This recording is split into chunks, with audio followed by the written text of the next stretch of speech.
The Acolyte has just dropped with a double episode premiere that certainly got the internet talking, and now it's time to break it down. The evidence against her is strong. With the release of The Acolyte, there's no doubt that Star Wars has now entered into a new era of storytelling. Confess your crime to the Jedi Council. Episode 1 boasts the longer runtime, but for me it's Episode 2 that stole the show. The lightsabers at the ready as we've got a lot of ground to cover, and there's also some subtle clues on where the story could go from here. You couldn't tell me who he is even if you wanted to. As always, remember to leave a like on the video if you enjoy it, and if you want to catch more of our Star Wars videos, don't forget to subscribe. Now, with all of that out of the way, let's get into The Acolyte Episodes 1 and 2. The Jedi live in a dream they believe everyone shares. If you attack a Jedi with a weapon, you will fail. Okay, so we pick up Episode 1 with an opening text, and to be honest, when a Star Wars Disney Plus show doesn't have some kind of text to set the scene, it just doesn't feel quite the same, does it? The version we get in The Acolyte is closer to what we saw in Solo: A Star Wars Story than what we're used to seeing in the movies. Anyway, it sets the stage for The Acolyte, telling us it takes place before the Empire, 100 years before the Phantom Menace to be exact, so it falls into the category of the High Republic, which is said to be a time where the galaxy is largely at peace, although darkness is growing in the shadows. The episode picks up on a planet called Udea. May's walking into town looking for a Jedi Master called Indara. Thanks to a little help from one of the local children in exchange for some credits, she's pointed to the direction of a bar. Now, this is a theme that reoccurs over the 2 episodes, showing us that May has compassion for the poor, and I think we'll likely find out she sees herself in these kids as the season goes on. We do learn a little bit about May's tragic backstory, and it could all tie into that, which we'll get into in a moment. Now, May has unfinished business with this Master Indara. She walks into the bar and immediately confronts her, although her understanding of the Jedi immediately seems off when she demands Indara to attack her with all of her strength. Now, we know this simply isn't the Jedi way, and Indara refuses to do so. Now, I think May said this for a reason. In a galaxy where there's said to be around 10,000 Jedi in the Order at this time, she surely knows how they're going to act, and a lot of her actions seem to be fueled by a past event. So perhaps the Jedi have a few skeletons in their closet here. Now, this is where May begins to attack the locals sitting around her at a table for laughing at her request, but also as a way to goad Indara into attacking her. Now, what's interesting here is May doesn't actually kill any of these customers she's attacking, even though she's had plenty of opportunities to do so. Now, we see that May has some serious skills in combat, with Master Indara curious as to who's trained her. Now, being a Jedi Master, Indara overcomes May with relative ease and notices a distinct marking on her forehead, and it's at this moment Indara recognizes who she really is. Now, thanks to the trailers where we see a cult of witches led by Mother Anastasia, we can connect the dots. May's forehead marking is almost identical to that of the witches, meaning she originally hails from that Force cult. Now, whilst we don't know as of yet if the witches are still around at the time of the Acolyte, we do learn pretty early on in the show that something's happened in the past, which led the Jedi to believe May, along with her mothers from the Coven, died some years ago. So May, noticing how attuned and conscious of her surroundings Indara was, and playing on the Jedi's need to save innocence, throws one of the knives at the barkeep, with Indara using the Force to save him from certain death.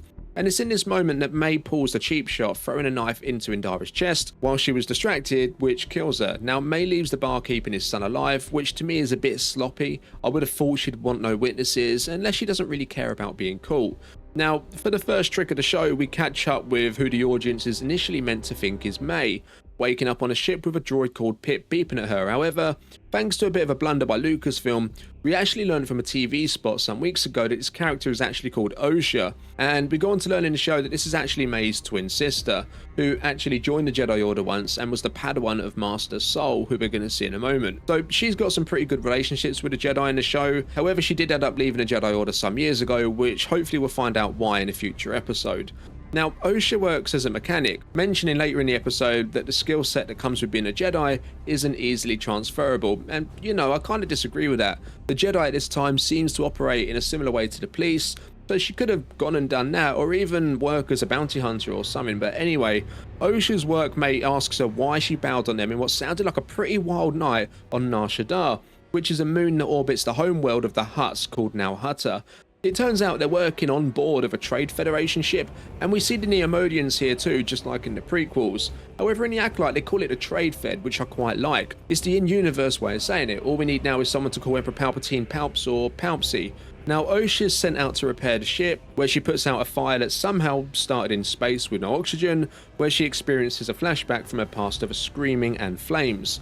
Now, a Jedi Vector Starfire approaches carrying Yord Fanda, who is already one of my favourite characters of the show, and his Padawan. Yord kind of reminds me of like a Jedi version of Cyril Khan from Andor, goody two-shoes, playing by the book kind of guy, and there's nothing better than watching this type of character eventually break the rules. I don't know, it's just so satisfying.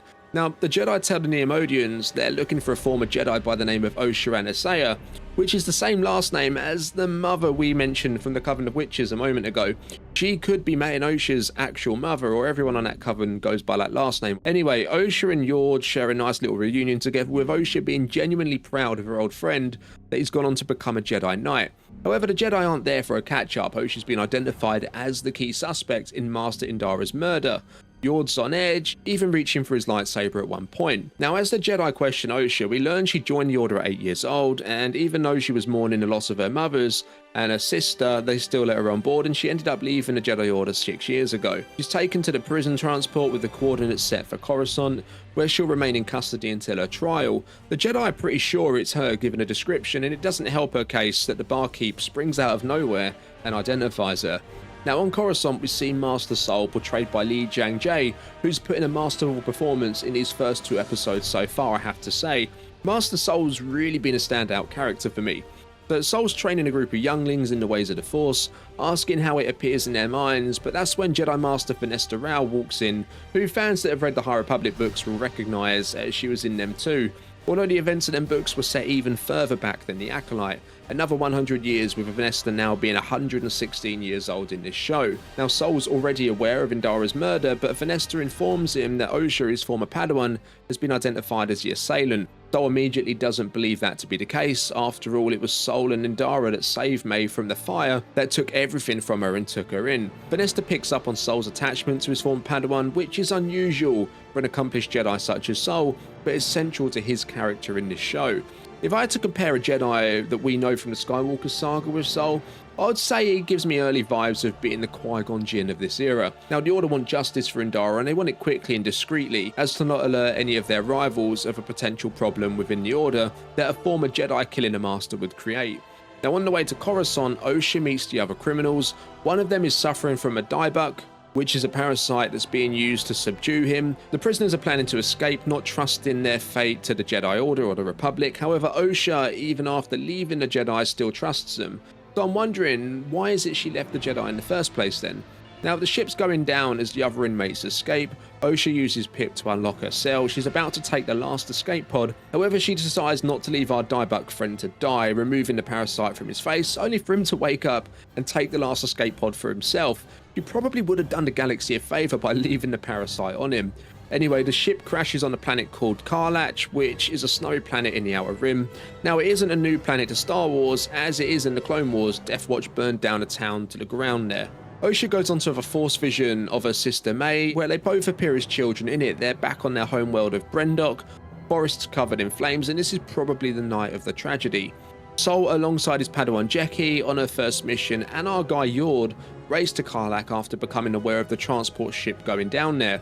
Republic probe droids were sent to scout for life, but found nothing. However, Soul can feel through the Force that his former Padawan's still alive. Jeki asks Soul how well does he know his former Padawan, and it's here that we learn that the Jedi, Osha as well, believe May was the one that started the fire, killing her family. However, I wouldn't be surprised to learn that May believes it's a Jedi that started the fire. Now, the truth of it all could be that actually it was a Sith that started the fire, knowing May would believe it's the Jedi, grooming her to one day take up the role as a Sith apprentice, similar to how Palpatine turned Anakin to the dark side. However, it would be a pretty big twist if we learned that the Jedi are actually the ones to blame, and there's certainly more clues in episode 2, I will say, that support that.